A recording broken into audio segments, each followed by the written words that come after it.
Oi, you know what time it is? You're tuned in listening to Dry That Aussie Metal Guy. Make sure to hit that like and subscribe button so you don't miss any of his content when it drops. And remember, stay brutal, you mad dogs. Roof. G'day, how are you all going? It's Jai, that Aussie Metal Guy here with Crannk.com and with that metalstation.com, also co-host of The Bloody Legends with myself and Jim Taylor. Today, tonight, wherever you are in the world, is with great pleasure that we have the entire band of Stray plus the Wild, Alex, Alan, Ginny and Sam, whose debut single recently came out 6 days ago, Show Me the Way. Cheers for joining me, guys. Thank you for having us. We're excited to be here. Yeah. Absolute bloody pleasure. I dare say the excitement has been fairly high this week with the debut single and the reception it has received. But can you tell me a little bit about kind of where this all began for Stray plus the Wild? Yeah, I mean, I was coming out of another project like a few years back, like a touring group, and I met Alexandria here, and we started writing together casually just for fun. My head wasn't in the right place to start a group or anything at that point. Literally, I was touring all over the planet, and one day everything stopped, and so we just started writing together casually, and you know, month to month went by, and things, you know, we really gelled like sonically, and I really liked her voice, and she took me out of my comfort zone as a writer, and really, I felt like it really pushed me to, you know, to learn how to write to her style of vocal. Yeah, it sounds like it would have been a... Sorry, you go, Alexandra. So as it progressed, you know, my musical abilities were pretty much singing and writing, but I like to dabble in instruments here and there. So one day we were writing, he's like, I'm going to put a bass in your hand. So I was like, okay, cool. I don't know what I'm doing. And came up with something cool, and that was our first song. And then he was like, okay, you can't just come up with a song like that. I need to come up with a song. And that's kind of how Show Me the Way was written. Yeah. Like a competition thing. Yeah, I kind of wrote it out of like, I felt like pushed a little bit. I'm like, really? Because we end up recording what she came up with, and hopefully it'll come out someday. And like literally the next day, I came up with the whole premise for Show Me the Way. It sounds like it was a very cathartic experience at first starting this band, like one for yourself just to kind of create the music, and then kind of snowballing into this as well, because you were all in projects before this. I know you were Living Dead Lights, and Jenny, you had a couple of other bands as well. Pretty keen to hear what you were all kind of doing as well, kind of before this too. Well, I've been in... Oh yeah, I've been in bands for forever. Actually, one of them was based in Australia. It was called the Red Paintings. I don't know if you've ever heard of those guys, but yeah, I know I've been playing bass since I was a wee person. So one of the bands that I was playing with had just disbanded, and then I got an email from Alan, and I heard this stuff, and I was like, oh my gosh, this is awesome.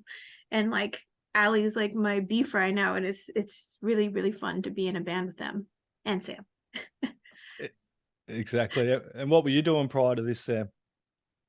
I've been playing in bands too since I was really young. I went to Berklee College of Music, and I moved to LA probably like 3 years ago.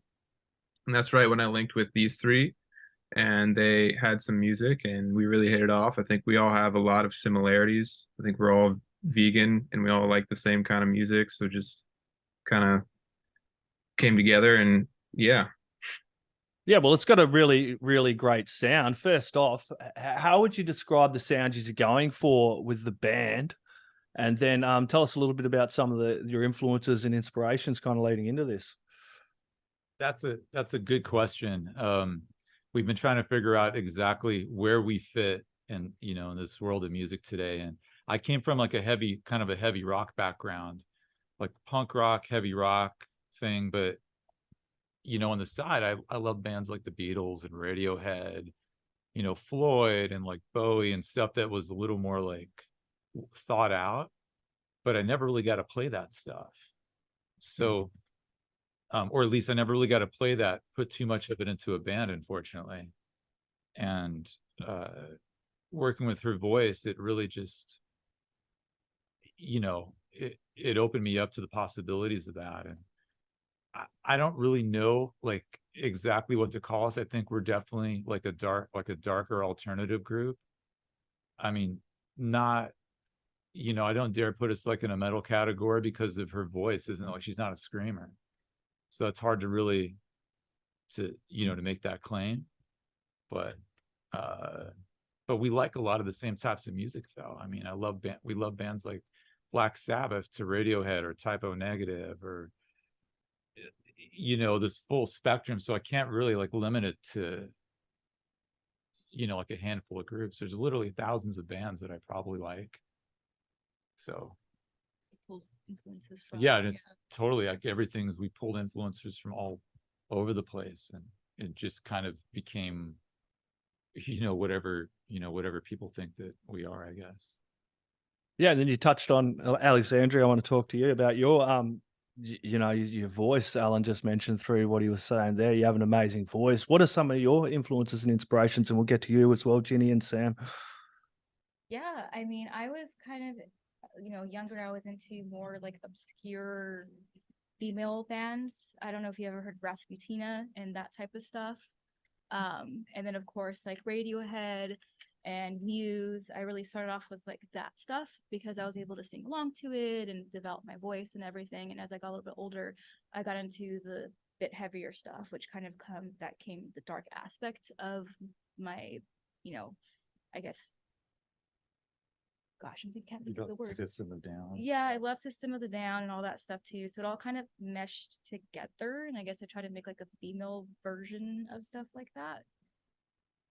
Yeah, no. Here's a funny thing about Rasputina that I learned a couple of years ago working with her is if you've ever seen like those old school Nirvana unplugged videos, those are the ladies in the background playing violin and cello in those videos, and they end up becoming this thing. So it was like doing a long drive with her one day and looking at the Wikipedia, listening to one of their songs. I'm like, oh my God, that's crazy. Just seeing like where people come from and how artists develop. And definitely, I was a massive Nirvana fan back when I was 15, like massive, 95, just nice. rocking the hell out of it, dude. I remember that as well. Cool as bloody hell. Ginny and Sam, do you want to tell us a little bit about some of your influences and inspirations? All right, I'll go. I've been listening to like heavy music since I was a kid. Like my grandma raised me on Iron Maiden. So I've been like in that vein ever since, I was 8 years old. But I used to play in like a prog metal band back when I was in like my late teens, early 20s. But moving out here in LA, there's a lot of pop music and not a lot of it really resonated with me. So it was really exciting to find like a band with a darker aesthetic like this group. Ginny? Oh my gosh, I love Nirvana. I remember like being like super small when like it came on the news that Kurt Cobain died, and then like I was like, wait, who's this guy, Dad? And then like just like falling in love with Nirvana and like putting Vaseline in my hair to try to like look like Kurt Cobain. I'm so glad that was short lived. But I grew up listening to mostly like punk rock stuff. I got into like pop punk for a really long time. Like NoFX was like my everything. But my favorite band is Styx, and I love like the Smiths and Architects. I'm like everybody else. Like my tastes are pretty eclectic, I guess. All over the place. And NoFX, they're playing their last tour, aren't they? And they're winding up, I think, at the moment, aren't they? Or really? Yeah, I think so. After how many years? I know they're coming to Australia for the last time. So yeah, I know a few bands I'm seeing at the moment that are doing that. You guys, I did see somewhere that you've got some tour dates you want to announce later, but you just must be looking forward to kind of getting out there and playing some of these shows live in 2024. Yeah. I certainly hope so. We're trying to put some stuff together for spring, and it's we wanted really this video to marinate for a second, just to kind of see what was going to happen. And it's definitely, so far so good. Things have been going really well.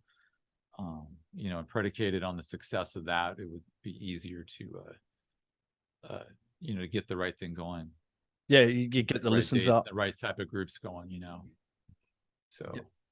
And he's already working with some pretty amazing talent as well. It's like produced by Mud Rock there, I've seen as well. He's worked with the likes of bands like Avenged Sevenfold, Linkin Park, Godsmack, Deftones, and the list bloody goes on as well. And the music video directed by Rich Ragsdale and produced by Kevin there as well, Ragsdale. Track mastered by Howie Weinberg, who has bloody worked with so many great artists as well. It must be good to be working with all these talented people behind the scenes as well. Yeah, I feel really fortunate we're able to have a really good team behind us that gets it, and you know, and easy to work with too. You know, you're working with them hands on. And so, Alexandria, tell us a little bit about your vocal delivery. Kind of tell me kind of how you got into vocals, and then your delivery is absolutely amazing. This track, from the moment kind of it grabs you, it was like, I've heard it like a good half a dozen times just this morning alone, and it still blows me away. You know, I don't really have a technique. I attribute my rhythm to being a dancer as a kid. I did tap, jazz, and ballet for like 10, 12 years.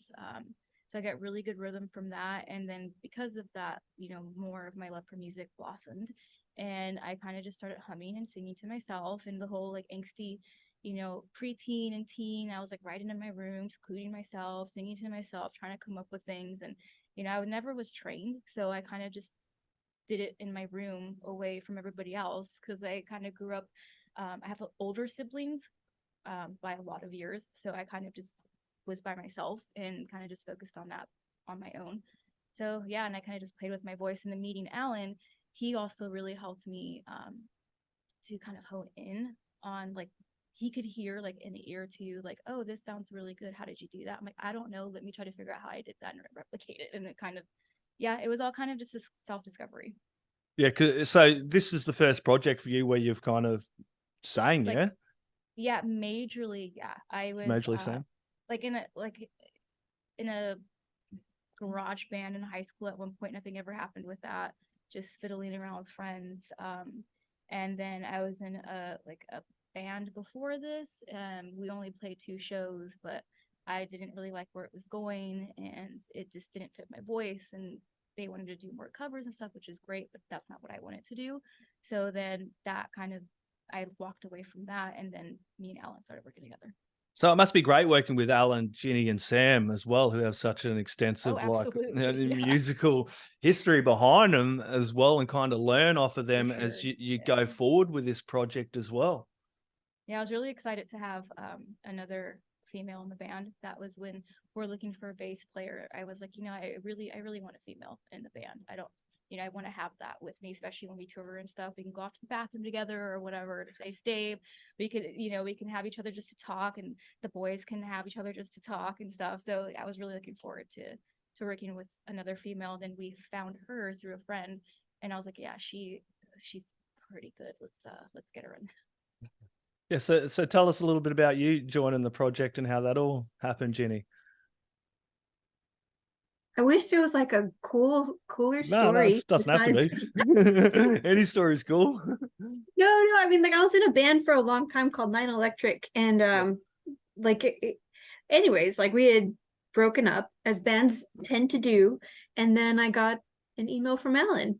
And then again, like, I think he sent me like a couple like demos, and again, I just was like, oh my gosh, like, who is this chick singing? And then I remember, well, I don't know if I should say this, but I'm going to anyways. I remember seeing a picture of her and being like, dude, I hope she doesn't suck, like, as personality wise, because, you know, like, she's like super pretty or whatever.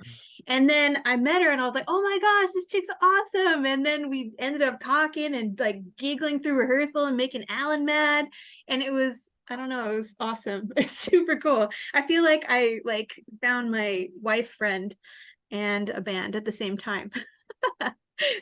Well, that's important as a band. You got to be able to connect. It's like a family, you know what I mean? And you spend Totally. a lot of time together creating music, and the state of the music scene. It's like you got to work bloody hard to kind of get something out of the band. And you guys have all, Alan, Ginny, and Sam, been in bands before. You know what a struggle and what a troll it is, but it's something you absolutely love doing, you know, and creating this music. So be able to find other band members that do appreciate that fact, the amount of work that goes into it, is definitely a plus.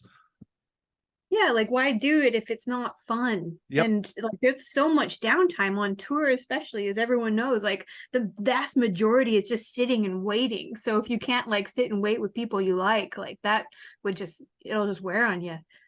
That would blow. Yeah.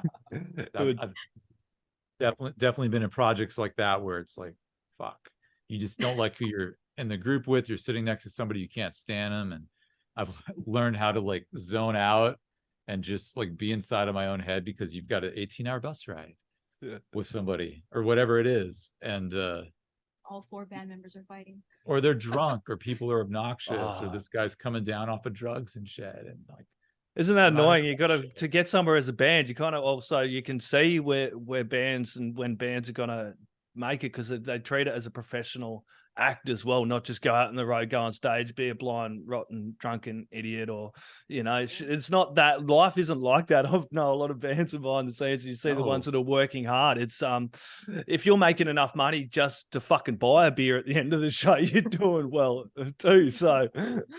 And it's a, you know, it's a business too, as much as it is like, it is fun and it's stuff we all enjoy to do, because music is really, it has to be a labor of love. You don't just wake up one day and think, oh, I'm going to do this for a living and I'm going to be rich next week. It doesn't work that way.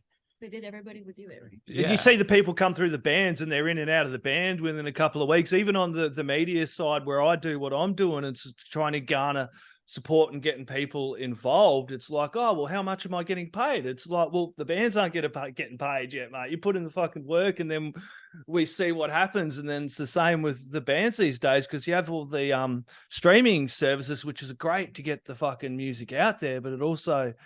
it's getting that groundswell of support and then coming along to shows and then buying music or buying merch as well, that kind of gets that support to the band and keeps them going and gets them back into the studio and being able to work with the great people that you do work with and creating these professional works of art and bodies of music. Totally agree. Sam, tell us a little bit about how you got on board, mate. Yeah, sure. So I guess I just kind of heard through the grapevine that there was this band that needed a drummer, and I reached out and I heard the music and I was really blown away at first. I heard maybe a couple songs. I was like, wow, this band really has a sound. I guess it was kind of just through the local music scene out here, and Alan and I both run our own private studios too, so there's that overlap as well. Being into music production and just knowing local producers and engineers and whatnot. But yeah, that was a couple years back, but so stoked to still be making, you know, music and finally putting it out there and seeing what's going to happen with it.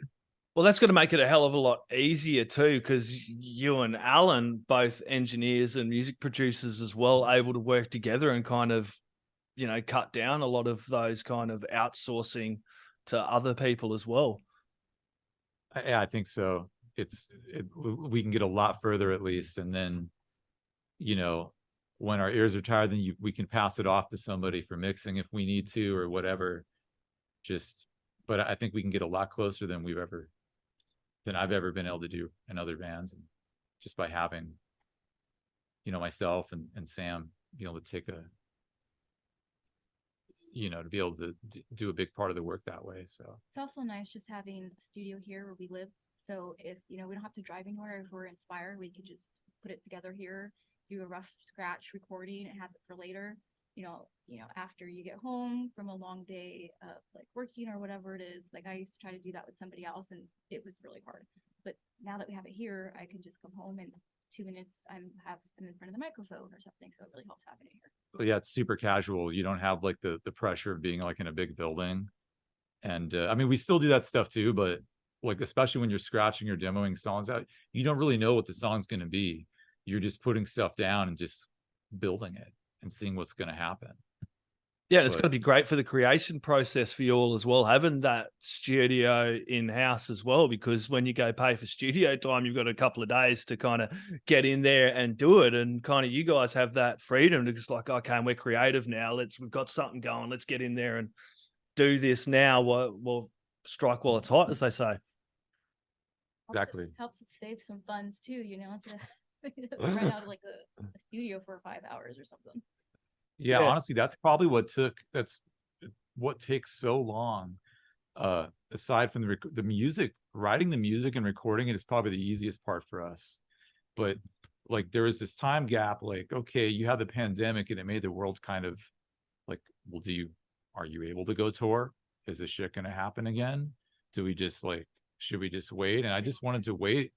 And then it took a while to find the right video producer, and then like organizing all the business. That stuff doesn't just happen in a day, because it's one thing you can put your stuff out there, but if it's not done right, everything's going to sink right to the bottom of the YouTube ocean or whatever. So there was like this kind of a lengthy time period this last year that was like, shit, well, how do we, you got to get the right people involved creatively, and then figure out the business of how do you put it out there so people can actually hear it. Exactly, and it has paid off. That music video is an absolute mint looking video. It's a really professional looking one. It's like 6,200 views on it in 6 days as well. So like you're saying, it's kind of representing a product for you guys as well going forward. And this is who you are as a band. So you want it to have that professional look. Tell us a little bit about not only getting the views and the reaction for the video, but making the video.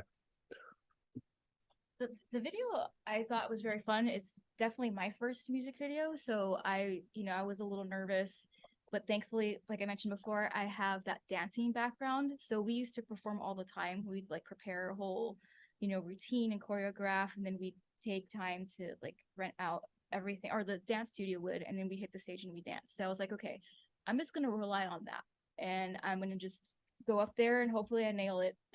That's kind of what we did. We had a little bit of practice before that.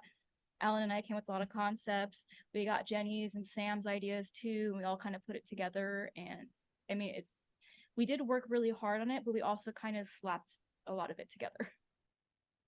No, it came out really, really well as well. What's the YouTube channel you guys have got so everyone can get over and check that one out as well? Oh, the YouTube? Yeah. Yeah, right. Well, there's a thing right now, because we have a video distribution, there's 2 YouTube channels, but it's going to just be one YouTube. That's YouTube/Stray and The Wild. Stray and The Wild. Okay, cool. But if you're looking for the one with the video right now for the next month or so, it's Stray and The Wild Vivo. Yeah, I did see that. But eventually they're merging together as one channel. It's just the way the distribution works, I guess. Yeah, well, tell us about where the name came from. That's an interesting name as well. That came about as we wrote a song called Stray in the Wild that we recorded, that's going to get released at some point, and played live for sure. That was the name of the song, and we were working on band names a while back. It just kept coming back up and up and up. And also, like, a lot of these songs that we wrote are, being that we're all animal lovers, and a lot of the lyrics too are, seeing eyes through the life of animals, or through people that are unfortunate or overlooked or whatnot. And we felt like that name just really kind of fit. It was a catchy name. It was clean, but it also kind of fit like our ideals too. Yeah, we definitely had a list going, and this particular one and one other one we kind of held on to. And to be honest, we asked our close friends and family, like, which one resonates to you the most, and that definitely helped. And also, you got to be aware too, like when you're doing a Google search, people got to be aware when they're naming bands or naming businesses. First off, you want to make sure nobody has that name. And if you're doing a Google search, there's not something messed up that shows up like, oh, there's this toilet paper company that has a similar name. Yeah. And now you've got like all these Google searches that look ridiculous. So other than our band, there's a bunch of images of stray animals. So that's not And like rescue or wild animals. Yeah. So I'm okay with Everybody that. should love animals. There's a saying, I won't go quite as extreme with my language, but if you don't like animals and you're mean to animals, you're an absolute fucking No, totally. What's wrong with you? I don't get What's it. wrong with you? There's Yeah. something mentally not right. I love animals. I love my fur babies. I love my dogs. I've got my cockatiels chirping in the morning. I always open the sun up. It's the best Nice. thing in the morning for me, having them chirp away. I do got to ask Ginny and Sam what they're using and what their setups are as well at the moment. To bring them into the convo a little. Tell us about your bass setup, Ginny. And then we'll go to Sam Like, for his drums. I was like, well, we'll go to Sam, but Sam's is gonna be all long. Yeah, I know. So we'll go to Ginny first.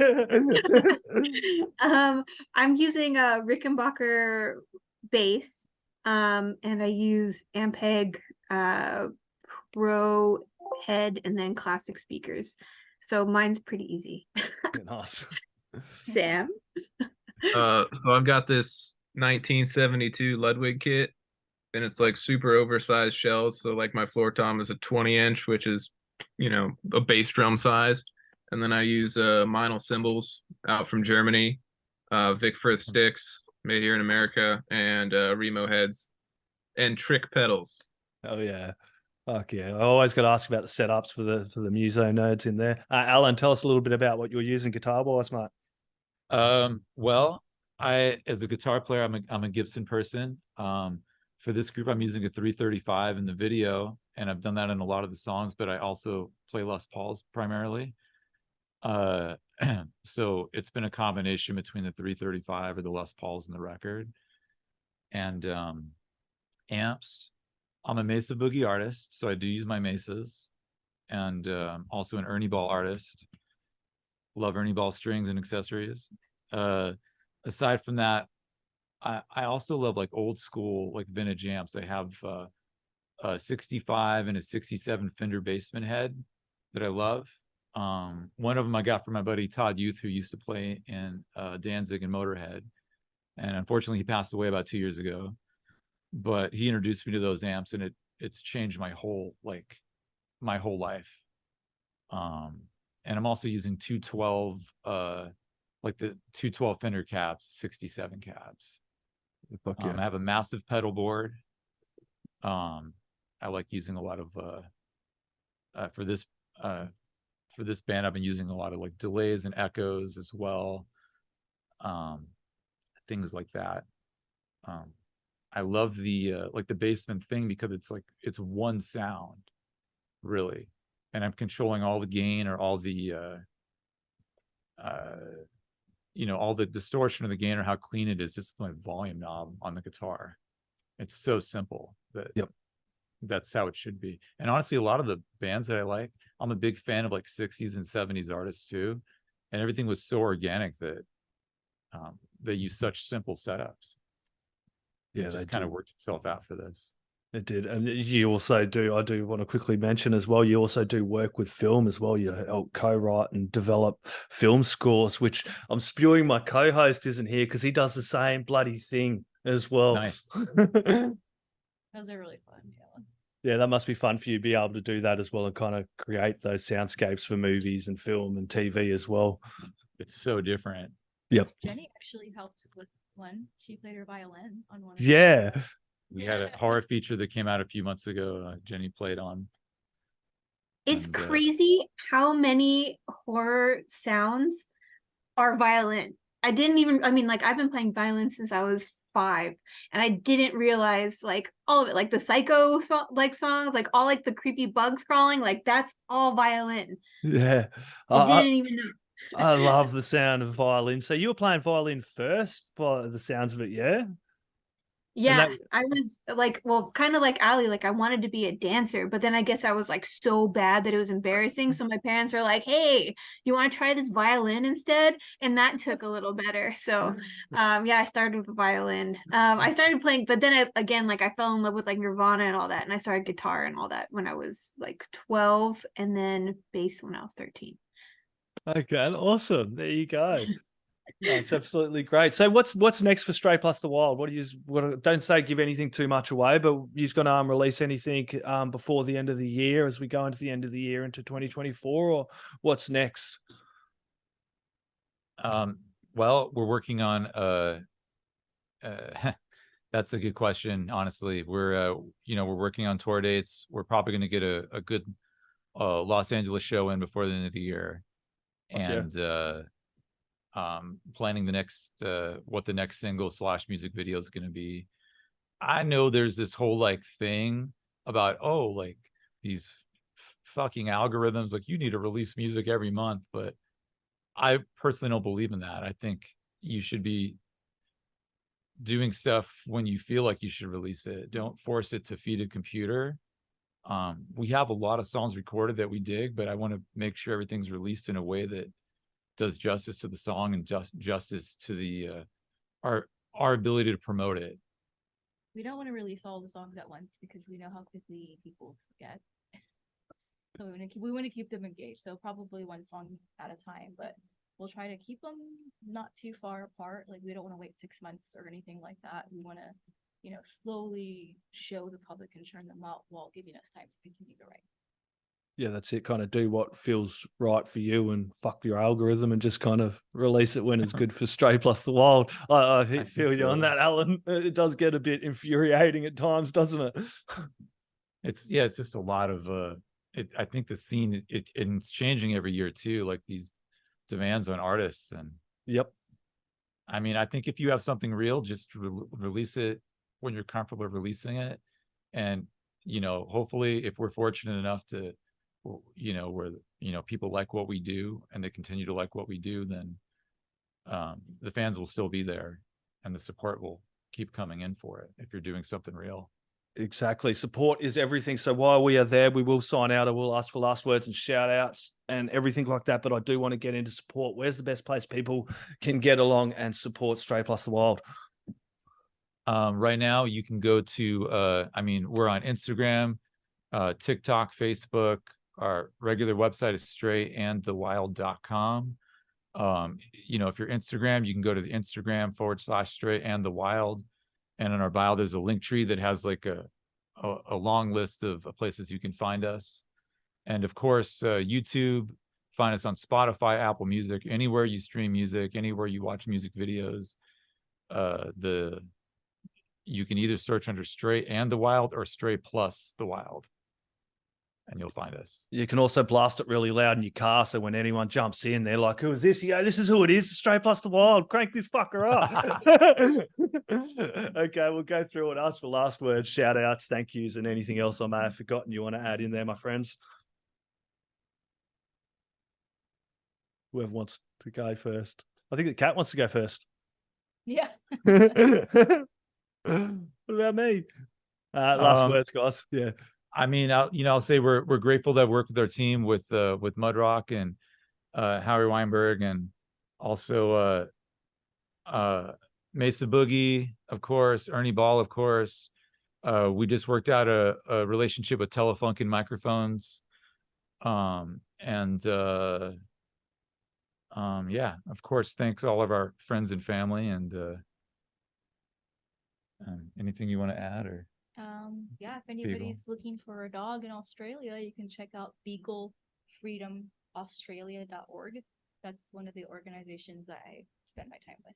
The Beagle Freedom Project. I was over having a look at the websites of that just before I jumped in here as well. Good on you too as well. Ginny and Sam, would you like last words as well? I would also like to say thank you to Ernie Ball for giving us strings and making Stingrays awesome. And thanks to you for having us on your show.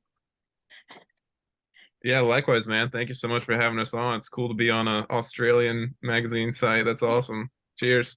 Cheers, guys. Absolute pleasure, everybody. Crank up Stray Plus the Wild. The new single is Show Me the Way. Get it in the stereos. Crank it up really bloody loud. The neighbors going to want to hear it as well. Cheers. Yes. Thank you. Thank you. Bye. Bye, guys. Oi, you're tuned in to Jai That Aussie Metal Guy, so make sure to hit that like and subscribe button so you don't miss any of his sick content. And remember, stay brutal, you legend.